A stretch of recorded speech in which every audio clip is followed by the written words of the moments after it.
Our economy is crumbling before our eyes. I hear in Washington they are scrambling and squabbling to get a plan together that will save us all. The president himself says that if we don't get this stimulus passed, we are all certainly doomed. Some form of the plan will be passed, no doubt. It seems, though, that in this rush to get everything done, there will certainly be flaws and congressional pet projects included in the bill which may not be the best for our nation's economic health. Each mistake could end up being quite costly, too, in a bill that includes around $750 billion in new spending. Obviously, the government must act in the face of an economic crisis, but so far, I have not been impressed with their performance on economic stimulus.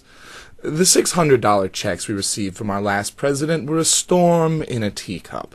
The money we received, too, must be paid back, and I simply do not understand how giving us our own money by taking it away in the first place is supposed to help anything. More recently, bailouts were given to our nation's banks which were deemed too big to fail, in the hopes that loans to Americans would improve our lives.